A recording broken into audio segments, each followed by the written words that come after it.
Hello everybody, Mr. Barton here for your first poetry workshop. We're going to get those creative juices flowing in those wild imaginations of yours this week as we write our very own poem inspired by the poet Joseph Kwai Oh. Now, Joseph Kwai Oh is a performance poet.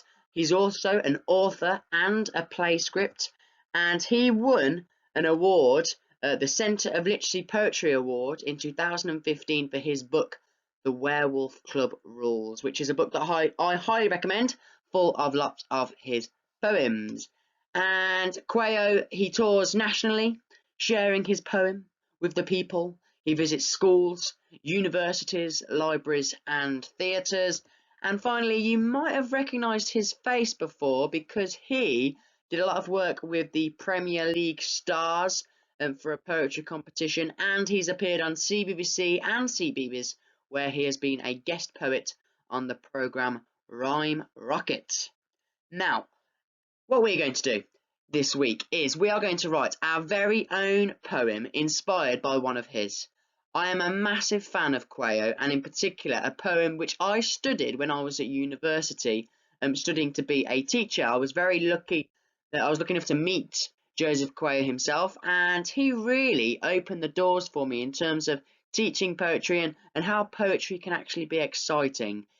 One of the poems that he read out to us was a poem called If All the World Were Paper. Let's have a listen to Joseph Kwai Oh in action now. Hello, my name is Joseph Kwai Oh, and I'm going to share a poem with you called If All the World Were Paper from my collection Werewolf Club Rules.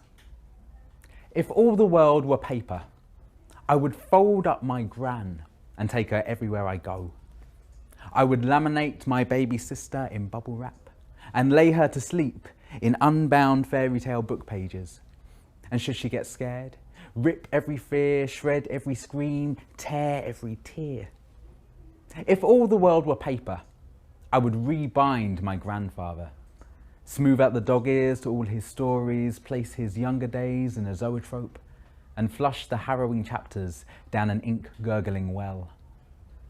If all the world were paper, kind deeds would be post-it notes that stuck to the doer in ever-growing trails so we would always remember.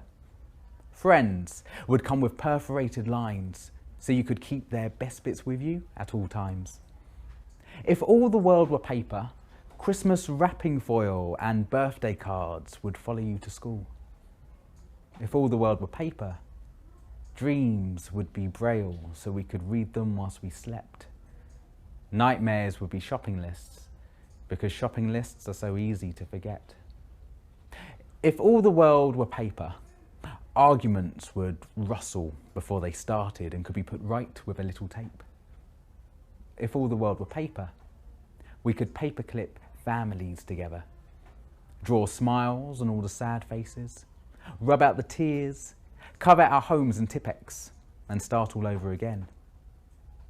All the world is not paper, but whilst we can imagine it were, we can recycle the rough times, knowing that we will never, ever fold.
A really beautiful poem there by Joseph Kwai Oh, and it's really about imagining an alternative world that was made out of paper.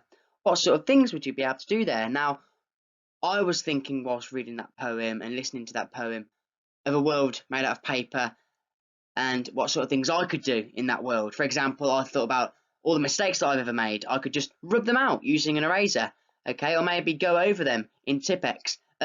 At a time where we're not seeing all our friends, maybe I could write a note on a paper aeroplane and throw it out of the window, and it would suddenly appear in my friend's bedroom.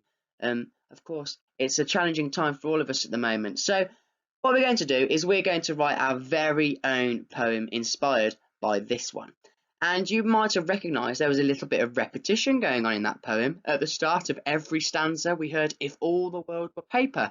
We're going to use that repetition at the start of all of our stanzas as well.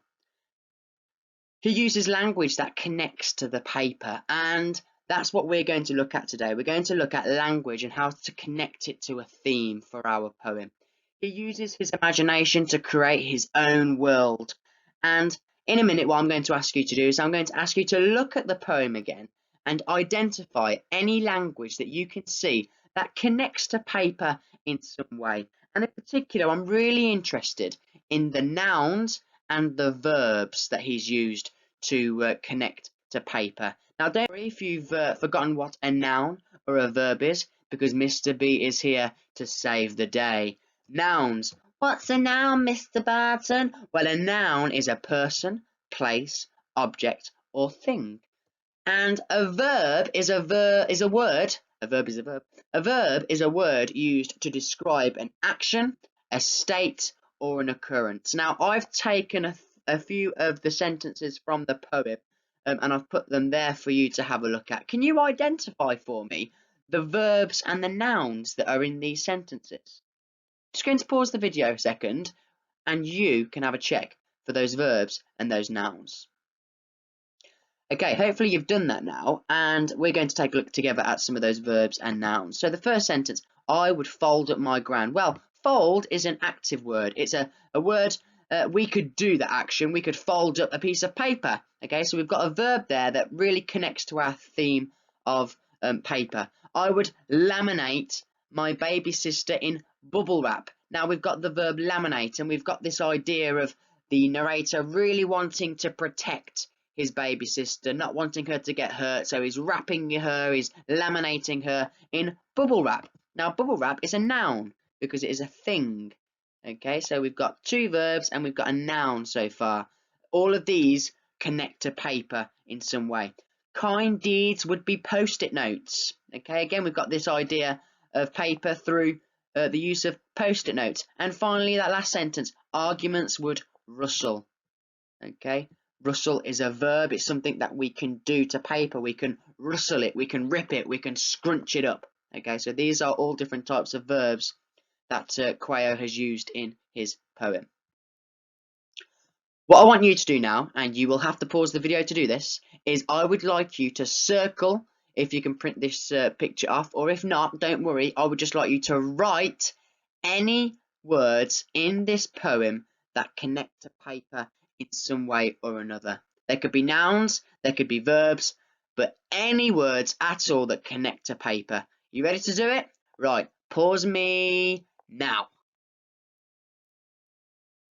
And I'm back. So hopefully you've spent the last few minutes finding lots and lots of words that connect to paper in some way. I've been looking as well, and I've been trying to find lots of nouns and lots of verbs. I really like the imagery of the ink gurgling well. Okay, the chapters, they relate to books, don't they? And of course, books have paper. Of course, the kind deeds will be post-it notes. We've looked at post-it notes. Okay, Christmas wrapping foil, birthday cards. Now, I'm aware that I'm underlining all of these in the same colour. All of these at the moment that I'm underlining are actually all nouns.